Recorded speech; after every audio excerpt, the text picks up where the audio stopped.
Hola para todos y bienvenidos una vez más a una tutoría. En esta oportunidad vamos a hablar sobre la fisiología gonadal. En este caso vamos a hablar del eje hipotalámico pituitario ovárico. Recordemos que después de estas tutorías viene una correlación clínica acerca de las enfermedades gonadales para que ustedes estén muy pendientes. Entonces, mi nombre es Willington Erazo y pues empecemos.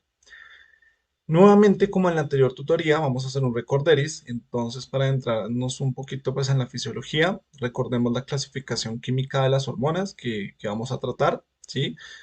Como les decía, como hablamos de hormonas que van a producir ovarios, en este caso, ¿sí? En la anterior, pues eran los testículos, se clasifican en esteroides, ¿cierto?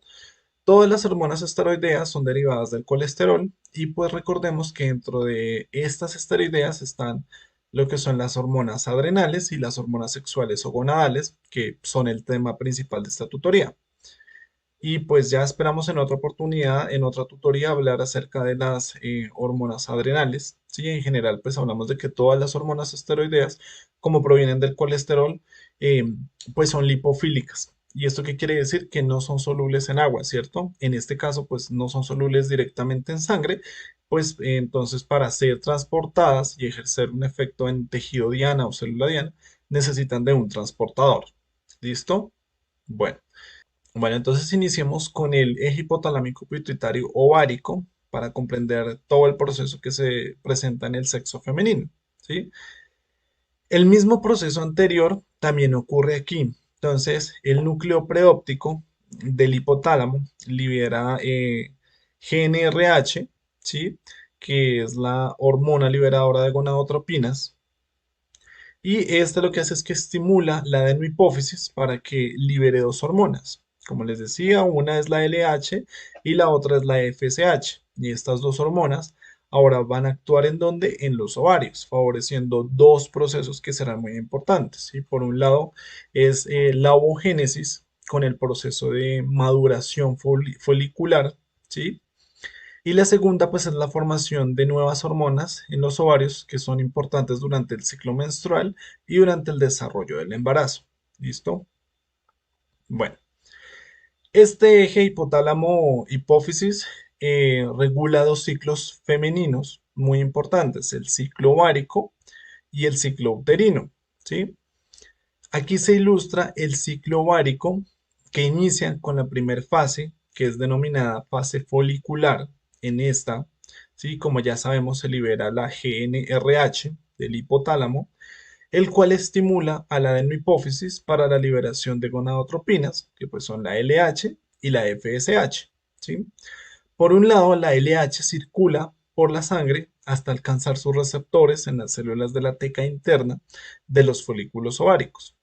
Allí lo que hace es que estimula a estas células para la producción de andrógenos, ¿sí? Entonces estos andrógenos son rápidamente convertidos en estrógenos gracias a la acción de una enzima llamada aromatasa, ¿listo? Que es producida pues por las células de la granulosa de los folículos ováricos. Entonces esta enzima es estimulada por la hormona FSH, la cual adicionalmente pues es importante para el crecimiento y maduración de los folículos, de allí su nombre, ¿sí?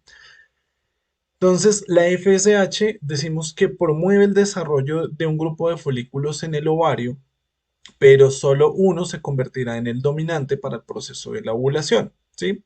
Es por esto que en el ciclo menstrual lo más común es que se ovule un solo ovocito, ¿sí? Y por ende, pues se genere un único embarazo, ¿sí?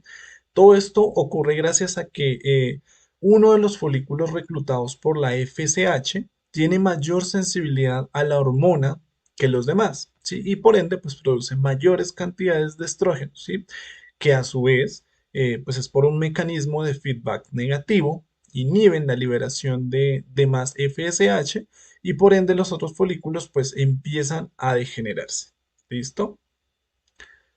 Bueno, al final de la fase folicular se han producido pues grandes cantidades de estrógenos, los cuales ahora, en lugar de generar un feedback negativo, generan un feedback positivo. Por ende, pues se estimula la liberación de la LH y la FSH. En particular, pues decimos que son las grandes cantidades de LH producidas las que inducen a la ovulación, y ya lo veremos en una gráfica más adelante. ¿Por qué? Pues porque hacen que el ovocito maduro se libere del folículo dominante o también llamado folículo de Graf, ¿sí? Y algo importante a resaltar es que la ovulación es dependiente de la LH, ¿sí? Más no de la FSH, aunque también pues puede estar elevada, ¿no? Posterior a ello, pues inicia la fase lútea, que recibe ese nombre porque el folículo maduro que ha sido ovulado, ¿sí?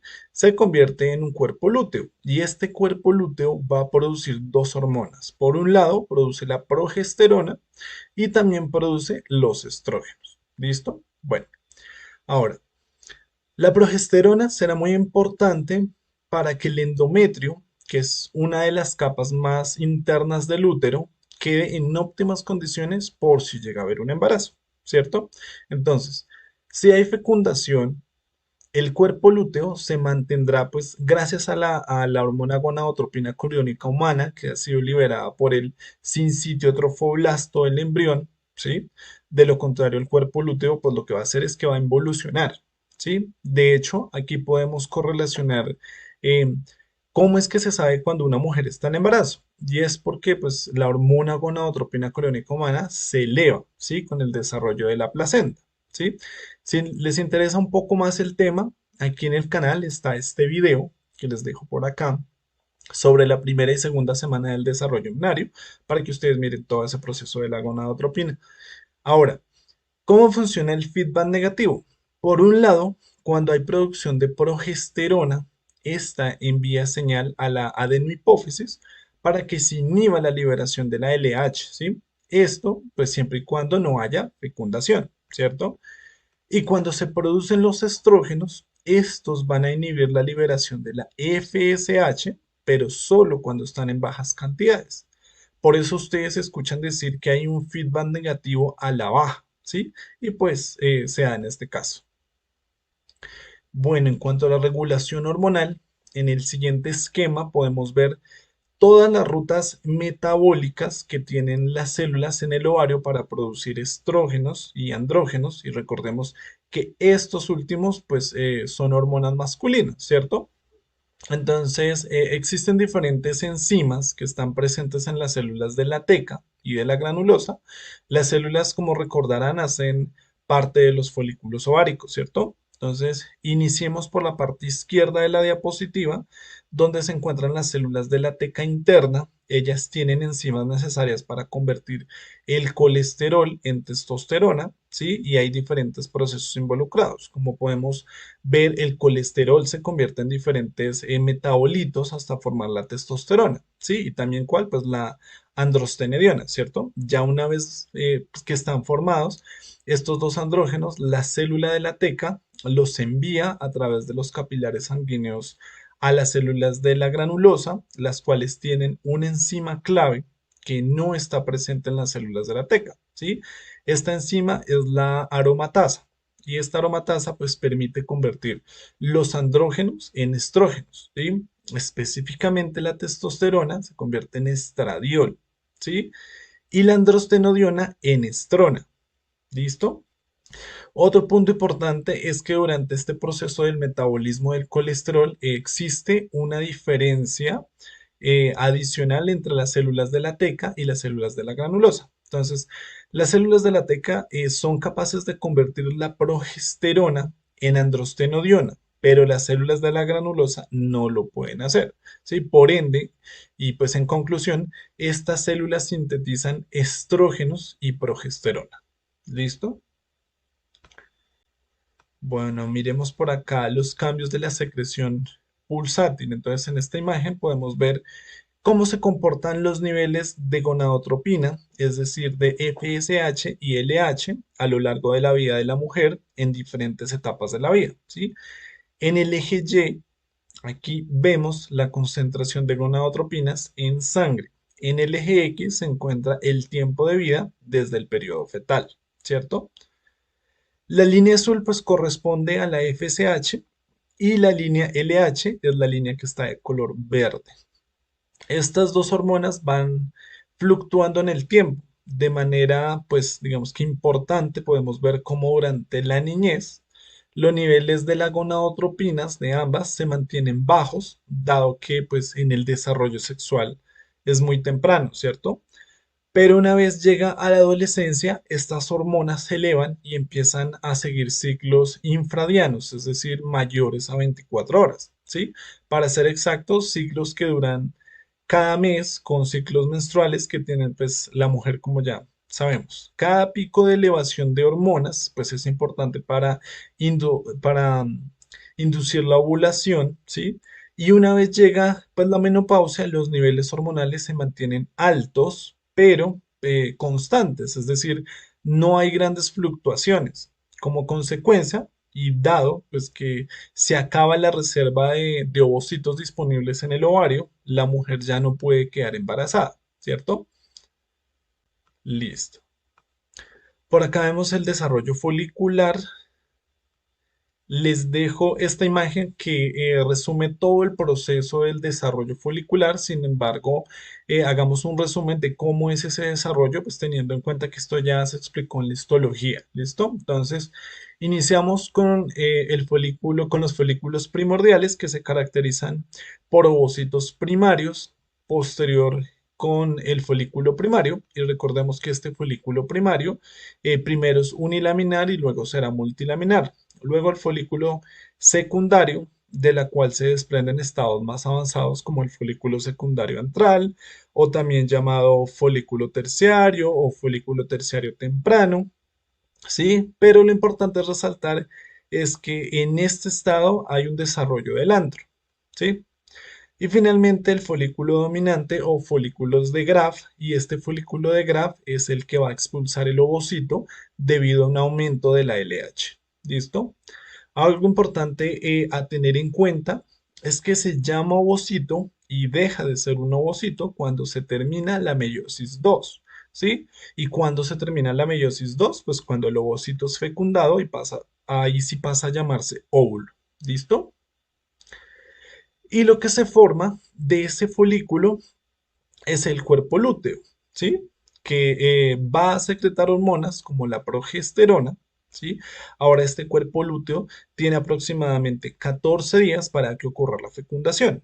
Si no ocurre, pues este cuerpo lúteo lo que va a hacer es que va a involucionar hasta llamarse un cuerpo albicans, que es un cuerpo cicatricial, fibroso, que es bien delimitado, es de color blanquecino, que tiene células de tejido conectivo procedentes de la teca externa, ¿cierto?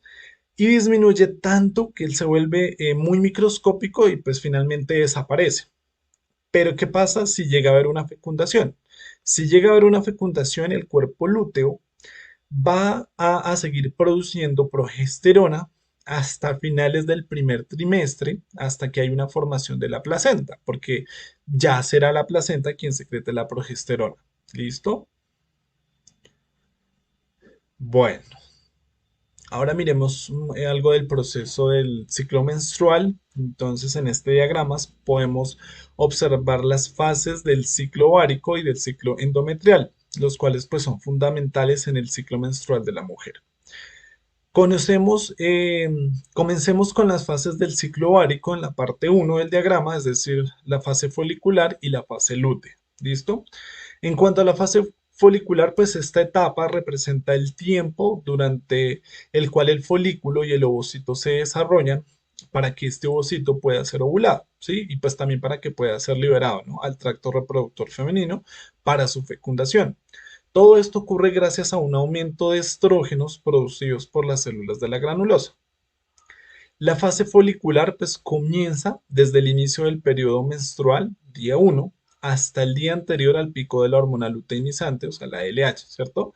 Que desencadena que se genere la ovulación. Es decir, gracias al aumento de la LH es que se genera el proceso de la ovulación, ¿sí? Y la duración de la fase folicular oscila más o menos entre los 14 y los 21 días, ¿listo?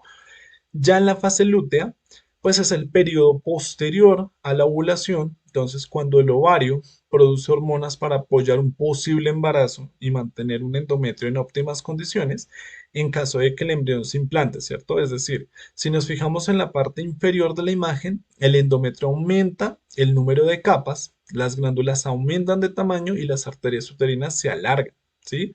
Entonces, esta fase inicia desde el día en que ocurre el pico de la LH hasta el inicio del próximo periodo menstrual. Entonces, tiene una duración aproximadamente de 14 días, ¿listo?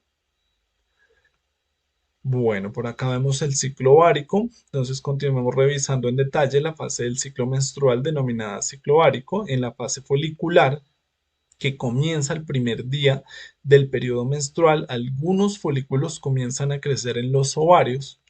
Uno de estos folículos pues crece más rápido, ¿sí? Que los demás y se convierte en el líder, ¿sí?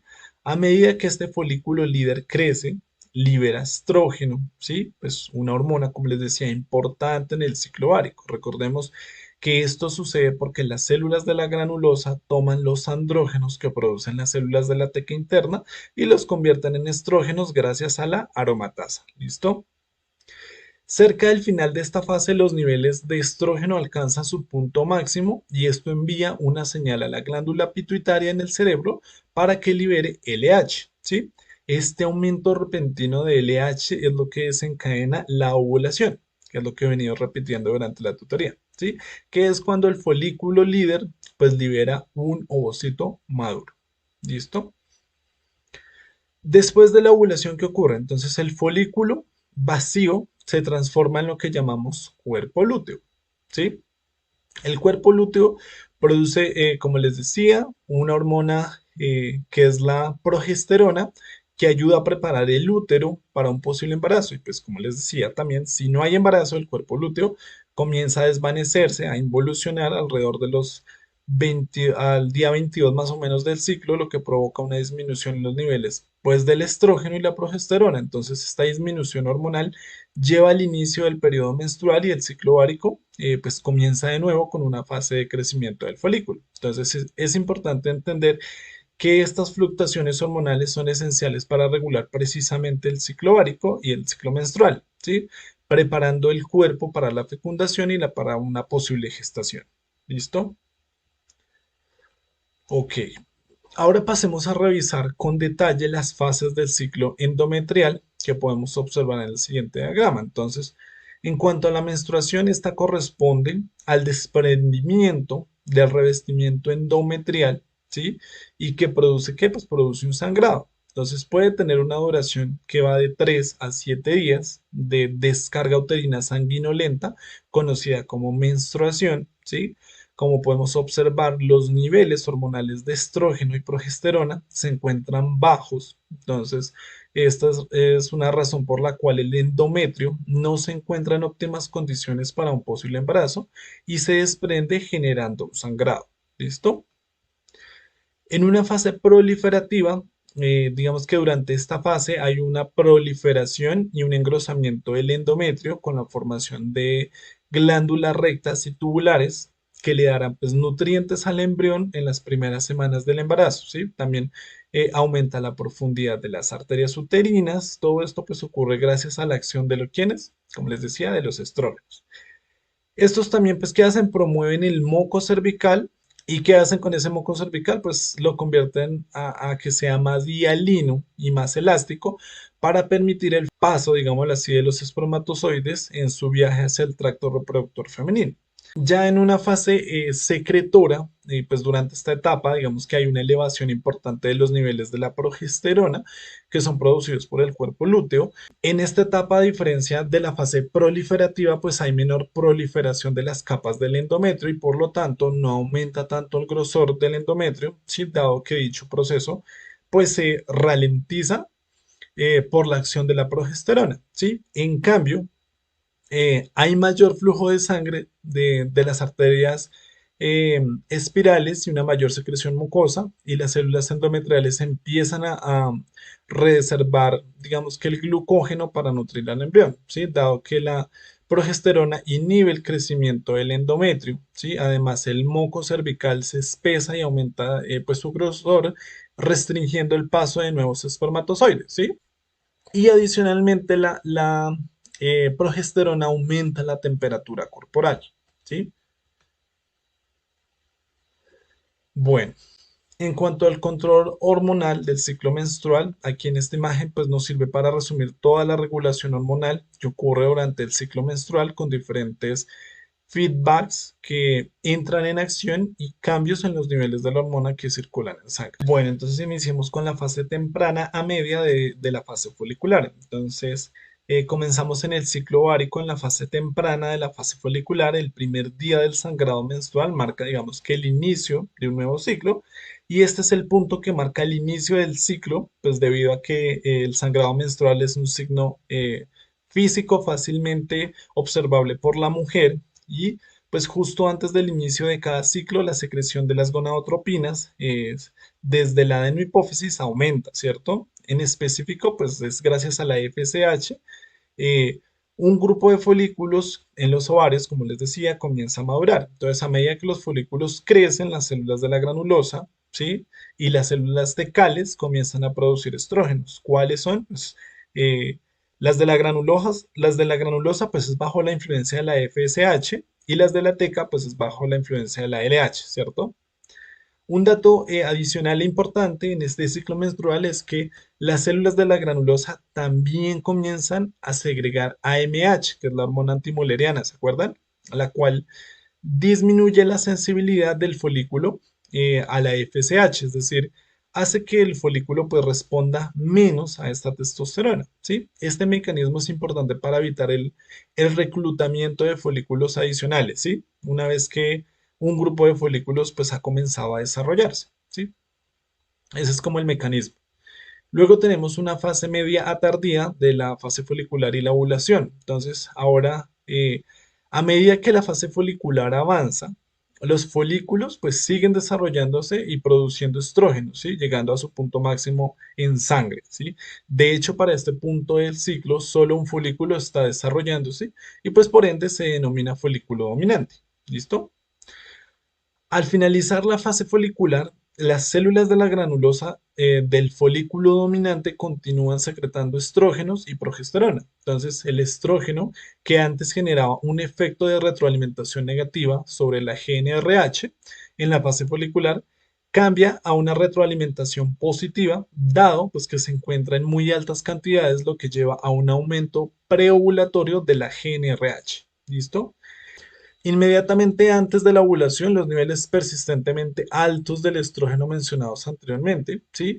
Y también gracias a un aumento de los niveles de la progesterona, pues aumenta la respuesta a la adenohipófisis, pues a quién, a la GnRH, ¿cierto? Como resultado, la secreción de la LH aumenta drásticamente, un fenómeno pues que es conocido como el pico de la LH. Entonces, se dice que la ovulación ocurre aproximadamente entre 16 a 24 horas después de que hay un pico de LH. ¿Listo?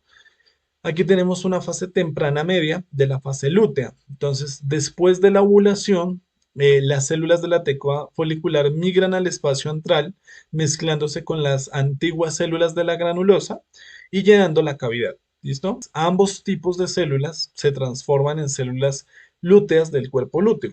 ¿Sí? Y este proceso es conocido como luteinización, ¿sí? Y que implica cambios bioquímicos, morfológicos y bueno, las nuevas células lúteas acumulan muchas gotas de lípidos y gránulos de glucógeno, ¿sí? En su citoplasma y comienzan a segregar hormonas. Entonces, a medida que avanza la fase lútea, el cuerpo lúteo produce grandes cantidades cada vez mayores de progesterona. ¿Listo?